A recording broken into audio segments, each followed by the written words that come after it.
Yes, very good afternoon, students.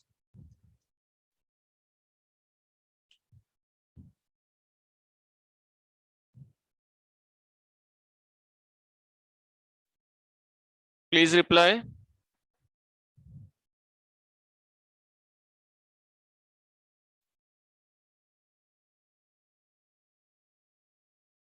Yes.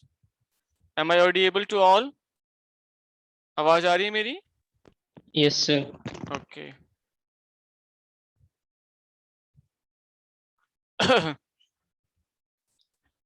So बच्चे बहुत कम हैं। मैसेज नहीं मिला क्या उनको?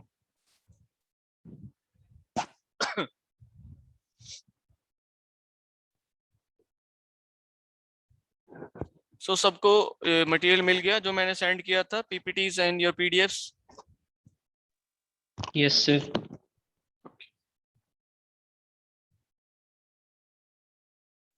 फॉर एडिशनल अगर आपको कुछ जानना है, आपको कुछ और पढ़ना है extra, then you can refer the books. Okay. बहुत सारी चीजें जो है पीपीटीज में सिर्फ आपको समझाने के लिए होती हैं, डिटेल्स में कुछ चीजें हम नहीं डालते हैं, वो हम आपको थ्योरी के रिगार्डिंग समझा देते हैं with the help of the lectures, और उन चीजों को इलाबोरेट आपको बुक से रेफर करना पड़ेगा। Okay, so don't completely rely on the PPTs. आप अपना सिलेबस के अकॉर्डिंग जो है उसका इन डेप्थ स्टडी करना है। Getting my point?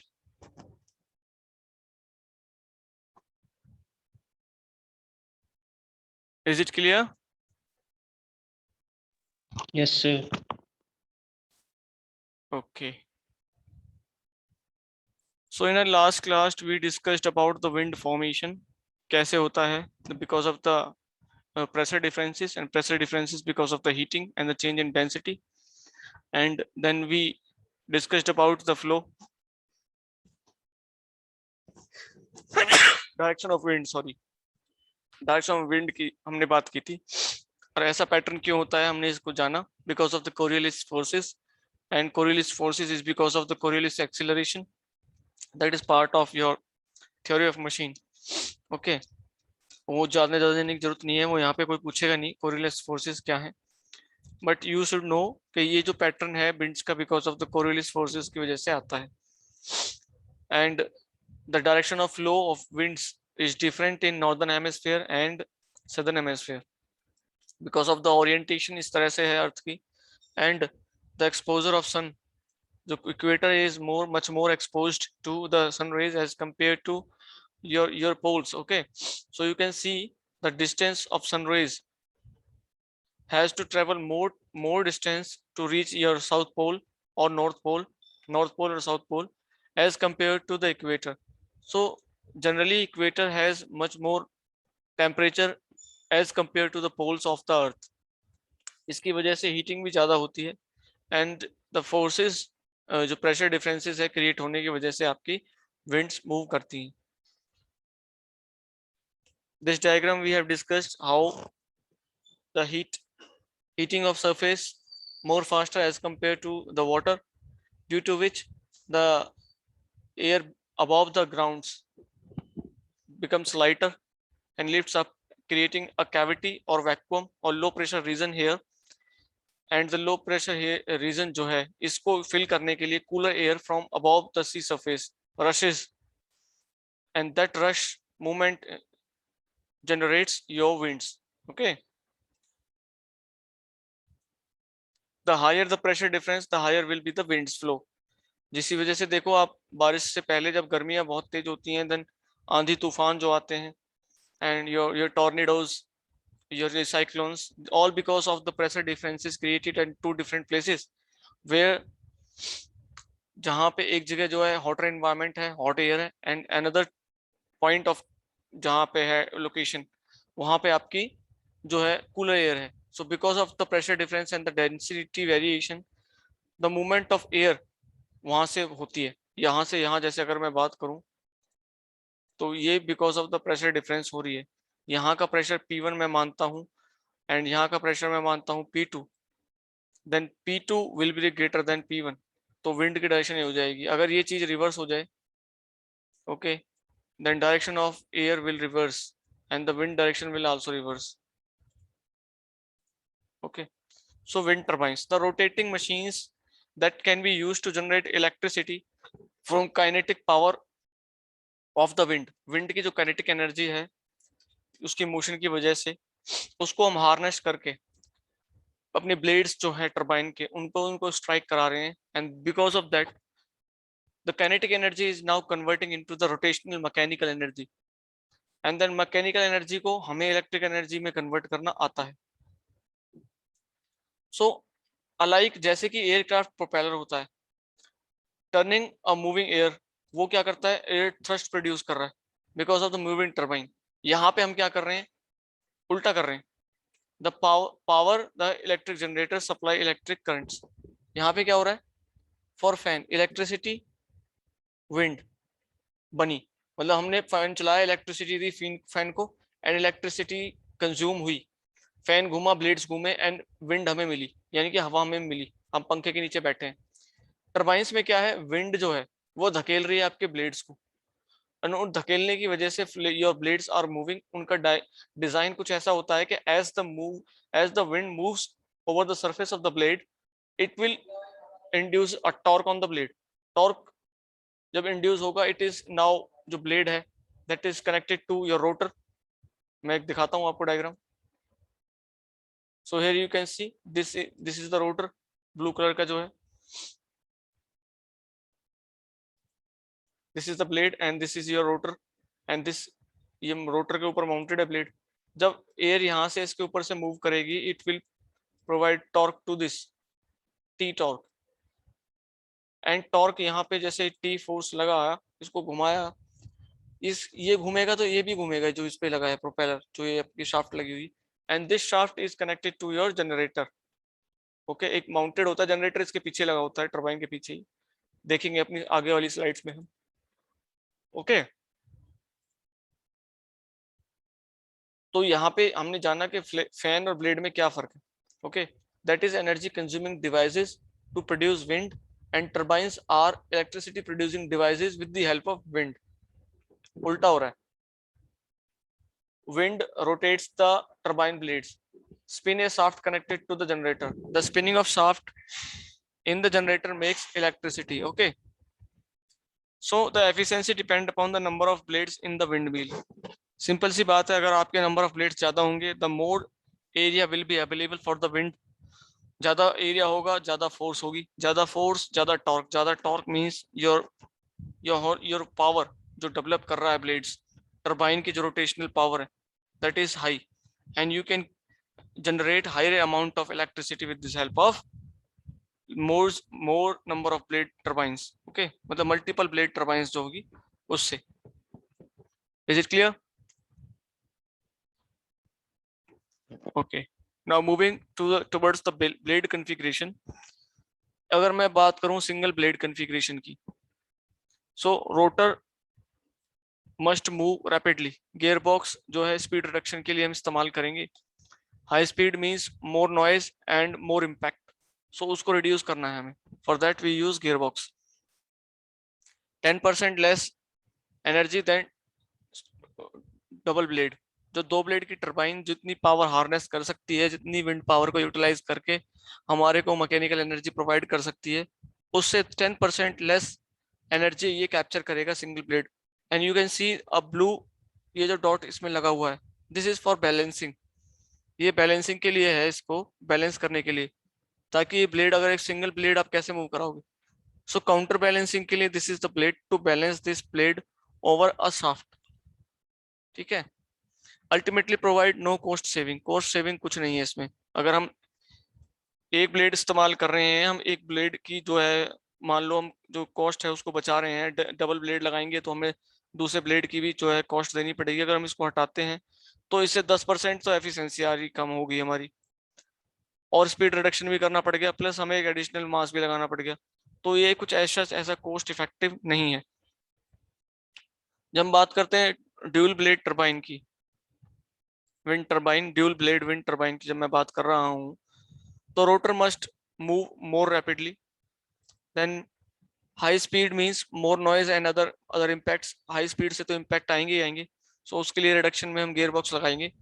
Needs shock absorbers because of the gyroscopic imbalances. Gyroscopic imbalance की वजह से हमें क्या है, शॉक ऑब्जॉर्बर्स हमें इंस्टॉल करने पड़ेंगे। ओके, जब आपकी कोई भी चीज स्पिन कर रही होती है किसी एक्सिस के अबाउट, सो वहां पे जायरोस्कोपिक कपल इंट्रोड्यूस हो जाता है, ये तो आपने पढ़ा होगा डोम में। सो उसको मेंटेन करने के लिए, ताकि इधर इधर मूव ना करे, we have to provide stoppers for that.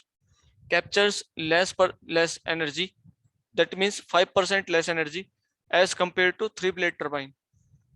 ठीक है, सो इसमें भी इतना एफिशिएंसी नहीं है। यहाँ 10% लॉस हो रहा था हमारा, यहाँ 5% लॉस हो रहा है। हम बात करते हैं 3 ब्लेड टरबाइन।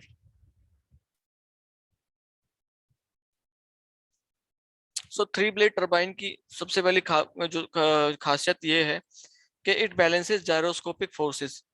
काफी हद तक जायरोस्कोपिक फोर्सेस को ये बैलेंस कर लेता है। ठीक है, सो एक यहाँ पे जो शॉक ऑब्जर्वर्स लगाने की जो रिक्वायरमेंट थी इन बैलेंस फोर्सेस को, because of the gyroscopic couple, that is somewhat reduced. Okay, और you can say eliminated. Slower rotations है। Okay, increases gear box and transmission cost. देखो, ट्रांसमिशन कॉस्ट जो है पावर जनरेशन की वो, and your gear, वो एक एडिशनल कॉस्ट है इसमें। मोर एस्थेटिक्स, दिखने में बहुत अच्छी है, टाइम मतलब दिखने में, बैलेंसिंग में भी काफी अच्छी है, एंड मेंटेनेंस में भी है। That means more aesthetic, less noisy, and fewer bird strikes. Bird strikes means जब ये मूव कर रही है तो कितने बर्ड्स इसको हिट कर रहे हैं, ब्लेड्स को। That also impacts your blade life and the turbine की जो लाइफ है उसको भी इम्पैक्ट करते हैं बर्ड स्ट्राइक्स।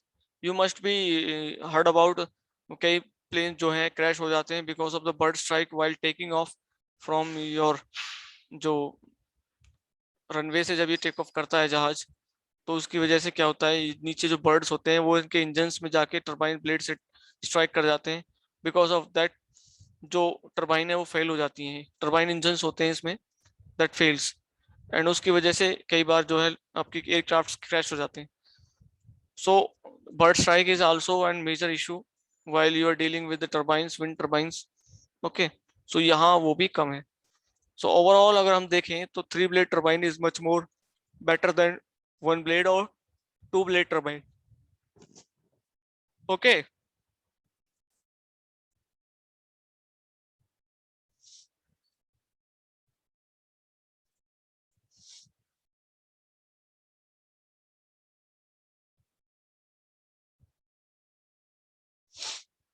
देखो अब टर्बाइंस की हम बात करें, क्लासिफिकेशंस की, तो टर्बाइंस में साइज और एप्लीकेशन के बिहाफ पे हम क्लासिफाई करें तो सबसे पहले है स्ट्रॉन्ग स्मॉल टर्बाइंस जिनकी जो कैपेसिटी है प्रोडक्शन की electricity is less than 1 kilowatt. Okay,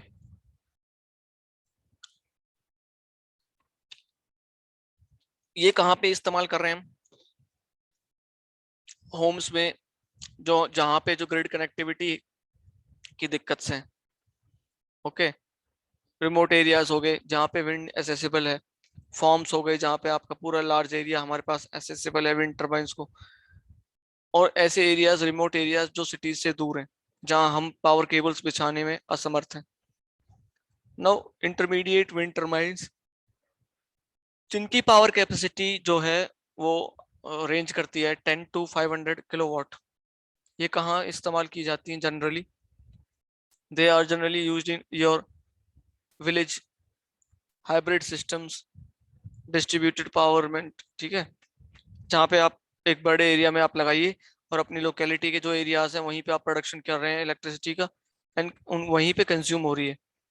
then your commercial levels जब हम बात करें, that is large wind turbines, that is 5 kilowatt to 5 megawatts of electricity production की कैपेसिटी है। सो central station with wind farms, अलग से विंड फॉर्म्स बनाए जाते हैं, दैट एरियाज आर डिफाइंड कि जहाँ पे हमें विंड मिल्स लगानी है, that are called wind farms. Distributed that power with the help of grid. Offshore यानी कि या तो हम शोर पे लगाएंगे यानी कि जो हमारा किनारा है, या ऑफ शोर मीन्स या तो अंदर, समुद्र के अंदर, because of the wind movement वहां पे अच्छी होगी। Okay,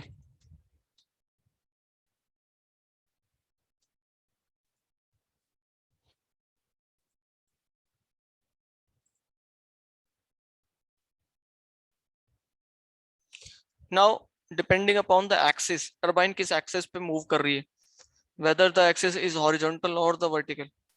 So you have two turbines here. So please specify कि कौन सी टर्बाइन, वैसे तो लिखा हुआ है this is your vertical axis turbine and this is your horizontal axis turbines. तो ऐसा क्यों इनको कह रहे हैं, why we are saying that these two turbines have different orientations. बताइए।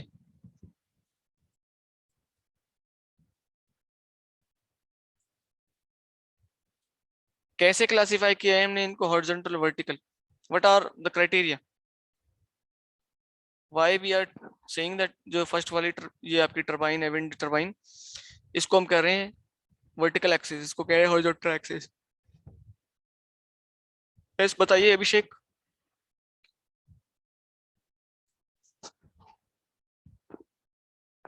अभिषेक, अभिषेक सुन पा रहे हैं, roll number 2।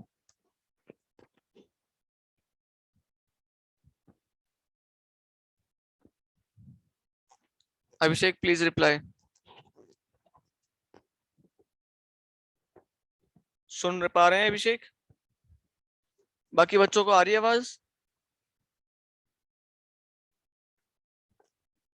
M I audible?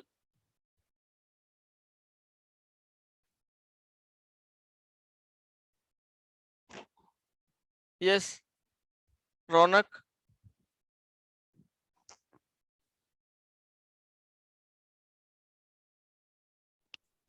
Yes sir.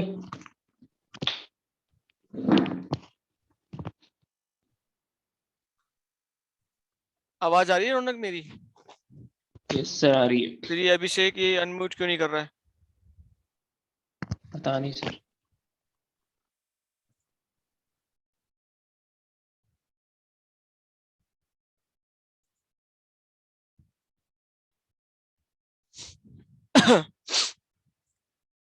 ये तो इनडिसिप्लिन है, मैं पूछ रहा हूँ आप जवाब नहीं दे रहे हो।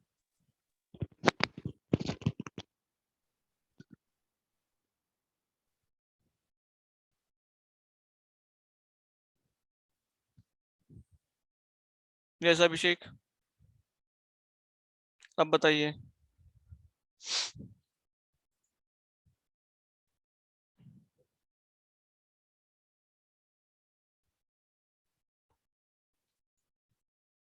यार इतनी क्या टफ चीजें पूछ ली मैंने आपसे,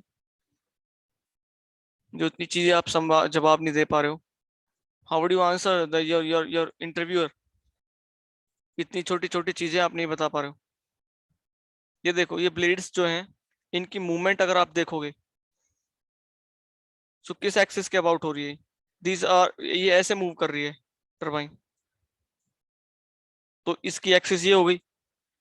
सो यू कैन से द वर्टिकल एक्सिस। और ये इसकी मूवमेंट देखो, ये ऐसे मूव कर रही है टरबाइन, तो इसकी एक्सिस ये हो गई।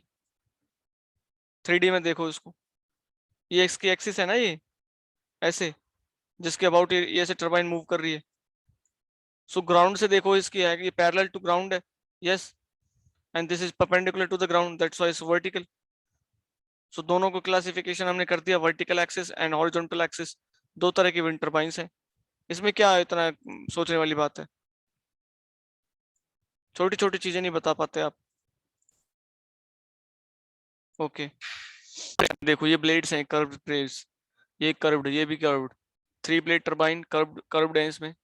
And here this is your modern जो है हॉरिजॉन्टल एक्सिस टरबाइन है। So rotating axis of wind turbine is vertical और परपेंडिकुलर टू द ग्राउंड, ये चीज मैंने बताई।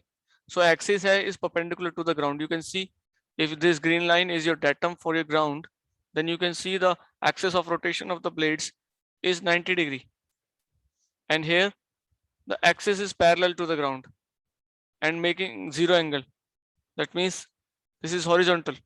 Okay, primarily used in small wind projects and residential applications.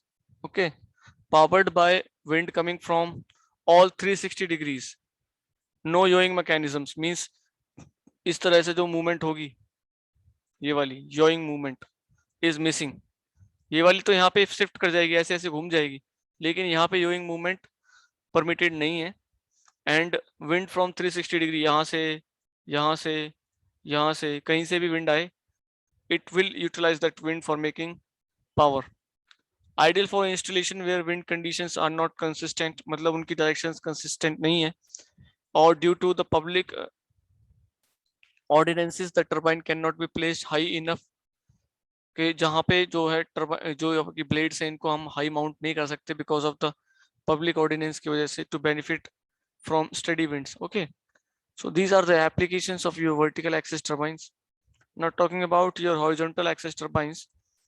So rotating axis of the wind turbine is horizontal to the ground, parallel to the ground, or you can say यहाँ पे भी देखो ये वाली एक्सिस अगर मैं इसको ऐसे करूं एंड ग्राउंड को भी मैं ऐसे एक्सटेंड करके दिखाऊं आपको, then you can see these both lines are parallel, and this is the line showing the axis of your turbine, and this is your line showing your ground area. तो इसकी वजह से these are horizontal axis turbines primarily used in big wind applications, able to produce more electricity from a given amount of wind, ठीक है, because of the large cross section area and placement of blades high above the ground, obstructions नहीं होंगी वहाँ पे। Disadvantages of horizontal axis turbine, however, is that it is generally heavier and does not produce well in turbulent winds. Turbulent winds में electricity जैसे बहुत अच्छी तरह से प्रोड्यूस नहीं कर पाती हैं। And yawing mechanism is also there, yaw mechanism है इसके अंदर, they can move like this, जैसे आपका जो वॉल पे फैन होता है ना, वॉल माउंटेड फैन, कभी आपने देखा हो, देखा है आपने वॉल माउंटेड फैन जिसमें दो धागे लटके Yes, होते sir. हैं, बिल्कुल. उसको हम जो है ऑसिलेशन के लिए करते हैं, that is your rowing motion, कि वो अपनी डायरेक्शन चेंज कर रहा है विद रिस्पेक्ट टू आपकी विंड की डायरेक्शन से, so that they can harness the maximum amount of energy from wind. Okay, अब विंड के पास कुछ टाइप की एनर्जी, काइनेटिक है, पोटेंशियल है, हैं? Kinetic है sir. यस, काइनेटिक एनर्जी है उसके पास, बिकॉज इट हैज वेलोसिटी, कोई एल्टीट्यूड से नहीं गिर रही है विंड। ओके, कंपेयरिंग, अगर हम उसके दो कंपैरिजंस करें, हॉरिजॉन्टल एक्सिस विंड टरबाइन और वर्टिकल एक्सिस विंड टरबाइन की, तो पावर जनरेशन की हम बात करते हैं, हॉरिजॉन्टल एक्सिस विंड टरबाइन की जो एफिशिएंसी है, मतलब जितनी उसके ऊपर विंड आ रही है उसका कितना हिस्सा वो आपको मैकेनिकल एनर्जी में कन्वर्ट करके दे सकता है, that is 50 to 60% on an average, and vertical axis wind turbine is around 70%. Okay, steering mechanism wind turbines में, yes, horizontal axis में होता है, vertical axis में नहीं होता, क्योंकि वहां पे आपकी जो योइंग मोशन है वो मिसिंग है, दैट्स वाई हॉरिजॉन्टल एक्सिस में आपके पास है मैकेनिज्म लेकिन वहां पे नहीं है। Blade rotation speed quietly large, और वहां पे ब्लेड रोटेशन स्पीड कम होती है, इसी वजह से हम जो है इसको डोमेस्टिक एरियाज में ज्यादा प्रेफर करते हैं। विंड रेजिस्टेंस कैपेबिलिटी वीक और इसमें स्ट्रांग होती है, हाई विंड्स में हमें ब्रेकिंग की आवश्यकता होती है बिकॉज ऑफ द, अगर ज्यादा विंड स्पीड है या टर्बुलेंस है तो हमें इसको रोकना पड़ता है, ब्रेक लगानी पड़ती है, otherwise it will break. Okay, noise की बात करें तो ये भी थोड़ा नॉइजी है, स्टार्टिंग विंड्स हाई हाई, इसमें देखोगे फेलियर भी रेट इसमें हाई होता है, इसमें कम है, मेंटेनेंस इसमें कॉम्प्लिकेटेड है, इसमें कन्वीनियंट है, रोटेशनल स्पीड हाई, उसमें लो, इफेक्ट ऑफ बर्ड स्ट्राइक्स इसमें ज्यादा होता है, इसमें कम होता है because of the high altitude, and दूसरा उसका केबल स्ट्रैंडिंग प्रॉब्लम्स यस होती हैं, इसमें नहीं होती। This is a basic comparison when we talk about your horizontal axis wind turbine और vertical axis wind turbine. Now principle की अगर बात करें, the energy in the wind turns 2 or 3 blade rotate around a rotor, जो rotor के ऊपर लगे होते blades, the rotor is connected to the main shaft which spins a generator to create electricity. Wind turbines convert the kinetic energy in the wind into the mechanical power. Okay, अगर हम parts की बात करें, देखो wind turbine की जो parts हैं हम उनकी बात करें, इसको थोड़ा समझते हैं।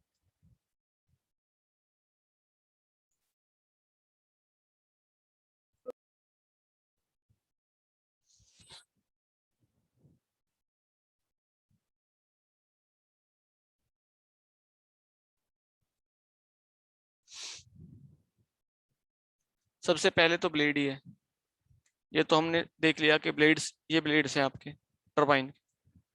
Okay, these are the blades, एक पीछे छिपा हुआ। दूसरा रोटर, योर रोटर, दिस जो आपका ये है, ये ग्रीन कलर का, ये ब्लू कलर का जो दिखा हुआ है, दिस इज ए रोटर।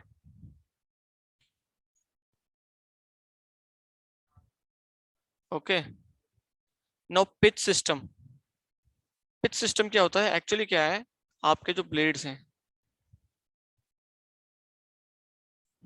ये एक ऐसे तरह से, ये रोटर के ऊपर माउंटेड है ऐसे, सो ये रोटर के ऊपर इस तरह से जो इसका मूवमेंट है,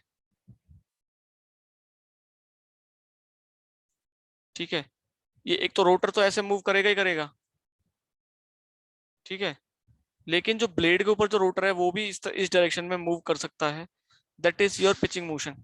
यू क्लियरली यहाँ से आप देख पाएंगे, this green arrows you can see the pitching action. Helicopter में भी यही पिचिंग एक्शन होता है, जब हमें उसको लैंड कराना होता है तो हम ब्लेड्स की पिच चेंज कर देते हैं, जब हमें उसको लिफ्ट करना होता है that also then we change the pitch, जब हम उसको एक्सेलरेट कराना होता है then we change the pitch.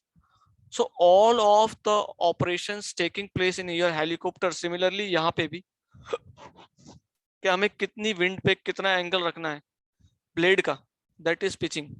So there is a pitching system for stabilization of your blades according to your wind speed. Okay, then जो ये जो move कर रही है इसको हमें रिड्यूस करना है, शिफ्ट जो हमारी शाफ्ट की स्पीड है इसको रिड्यूस करना है, तो उसके लिए हमें गियर बॉक्स लगाना पड़ेगा, लो स्पीड शाफ्ट। ये हमने गियर बॉक्स लगाया है यहाँ पे रिडक्शन के लिए। ओके, बढ़ाना है अगर इसकी स्पीड ज्यादा है तो बढ़ा देंगे। So depending upon the requirement we use the gear boxes. Okay,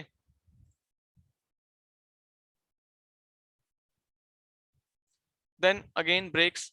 अगर बहुत ज्यादा टर्बुलेंट विंड है और हमें लग रहा है कि हमारी टरबाइन आउट ऑफ कंट्रोल जा सकती है, then we have brakes here, ताकि हमारी जो टरबाइन है उसकी जो रोटेशन है वो रुक जाए। Gear box we have discussed, and your high speed, क्योंकि हमें जो टरबाइन के साथ कपल्ड जो जनरेटर जो का है उसको तो हमें 3000 आरपीएम पे रोटेट कराना है। For that high speed conversion हमें चाहिए, that we achieve with the help of gears.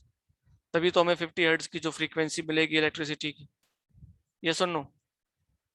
Okay, then your Yes, sir. Ultimately your generator. Generator तो सबसे इंपॉर्टेंट है ही पार्ट।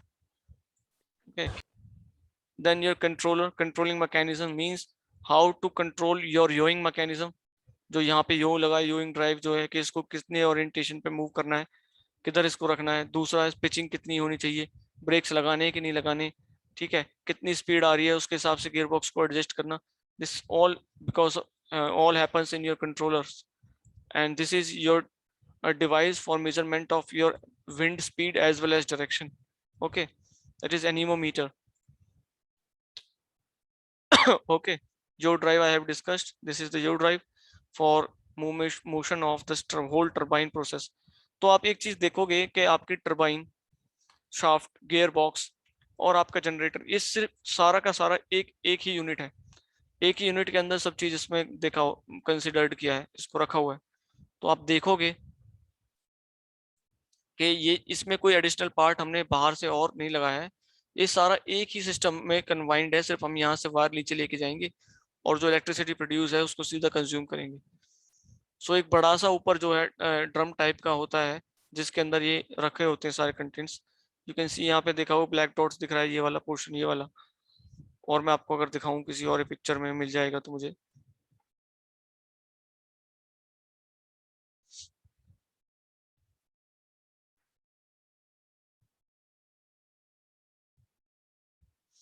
ओके, नहीं है इसमें, मैं दिखा दूंगा बाद में कभी। ओके, सो ये इनका जो मैंने बताया वही डेफिनेशंस हैं और कुछ नहीं है। पहला क्या है, anemometer measures the wind speed and transmit the wind speed data to the controller. Blades क्या है, lifts and rotates when wind is blown over them, causing the rotor to spin. ठीक है, brakes stop the rotor mechanically, electrically, hydraulically in emergency. Depending upon जो आपकी turbine की capacity क्या है, क्या साइज है, उसके हिसाब से हम उस पर ब्रेक्स लगाएंगे। अगर बहुत ज़्यादा बड़ी मशीन है then it is very difficult for us to stop them mechanically because of the high rotational speeds. जो वियर है बहुत ज़्यादा होगा, friction energy generate, heat, frictional heat बहुत ज़्यादा होगी तो ब्रेक्स खराब हो जाएंगी। For that we use electrical braking और hydraulic brakings. Okay, electric braking means the eddy current braking, that is more prominent now in electric cars also, and your these type of electric brakings is also used in your metro trains. Okay, now talking about the controller, stops up the machine at wind speed. अगर हमारी 8 to 16 miles per hour हो जाए and sets the machine at a speed of 55 mph पे, जब miles per second per hour पे हो जाए, then it will be controlling and stopping the machine. Okay,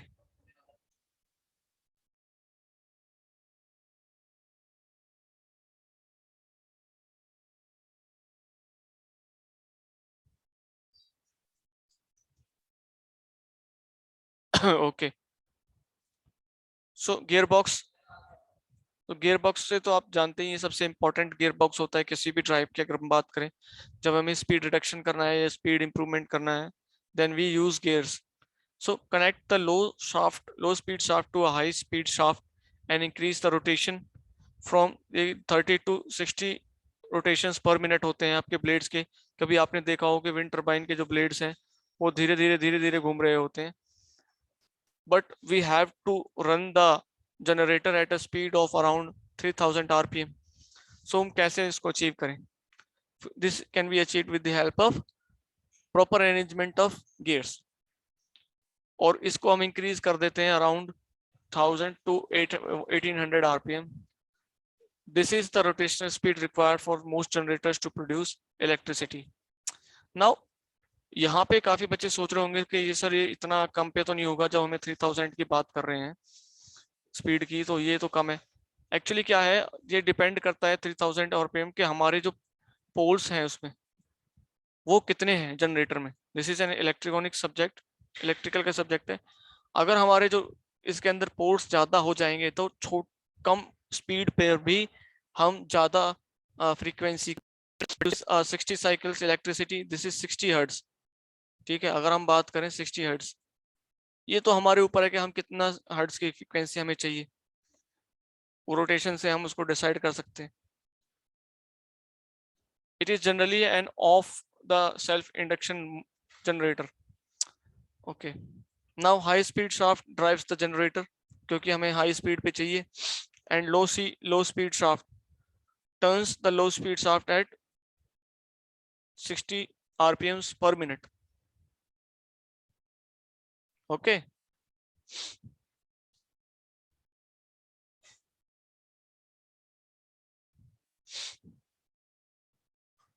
pitching मैंने आपको बता ही दिया, पिचिंग का मोशन क्या होता है। टावर वही है जहां पे ये जिसके ऊपर ये पूरा सिस्टम माउंट होता है, दैट इज योर टावर। इसके ये जो टावर है इसके ऊपर ही तो ये जो टर्बाइन लगी हुई है, सो दैट टावर जो ये पोल है that is your tower. Wind direction determines the design of turbine.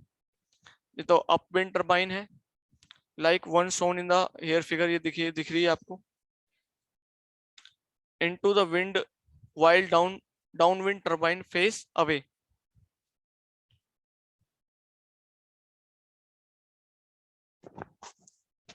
कि विंड डायरेक्शन हमें बताएगी कि हमें जो डिजाइनिंग है विंड की कैसे करनी है, सॉरी टरबाइन की कैसे करनी है, अप विंड टरबाइन करनी है या डाउन विंड टरबाइन करनी है, depending upon the direction of your wind.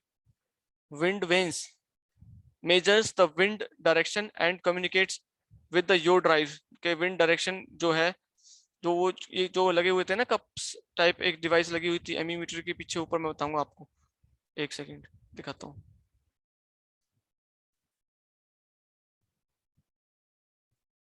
ये जो डिवाइस लगी है ये वाली, ये करती है आपकी डायरेक्शन ऑफ विंड। ओके, और वो अपना फीडबैक किसको देती है, योर ड्राइव को, ताकि वो उस तरह से विंड टर्बाइन को ओरिएंट कर सके, सो दैट जो उसके ऊपर स्ट्राइक कर रही है विंड वो सीधी सीधी स्ट्राइक करे, ताकि मैक्सिमम अमाउंट ऑफ एनर्जी उससे हार्नेस किया जा सके। Okay, and your motor power the your drives. So these are the basic components we use in our wind turbine. ठीक है, working of wind turbine we will discuss this later on। okay,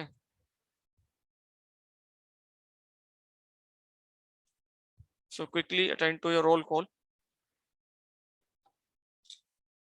yes, Abhishek, Akash roll number 3। Yes, sir. Present, Abhishek. okay, Ankit roll number 6। Yes, sir. Present, sir. Ashish roll number 7। Chandan roll number 8।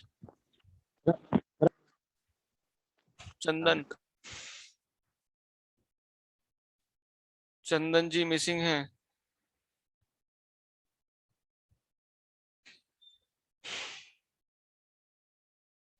Gaurav Kumar,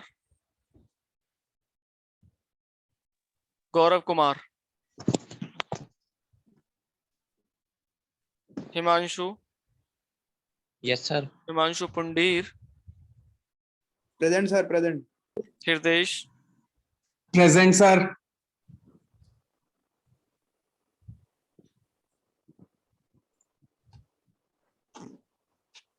Jainish Kumar, present sir. Jitendra Rana, Jitendra Rana,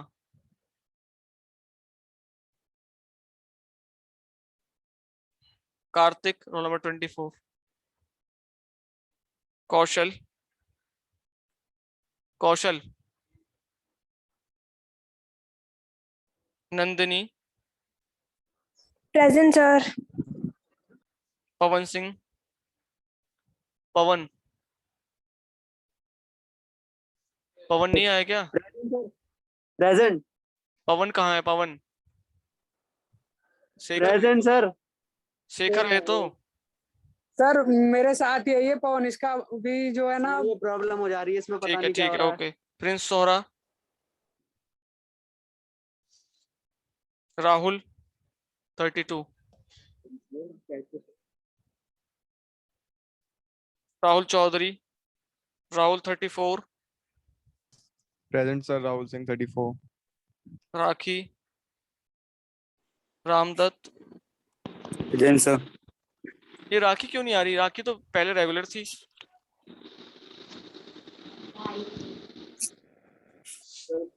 sir वो नेपाल गई है। रौनक, internet Yes, तो sir. चलता है यार वहां पे भी। Shekhar, present sir. Rishabh, present sir.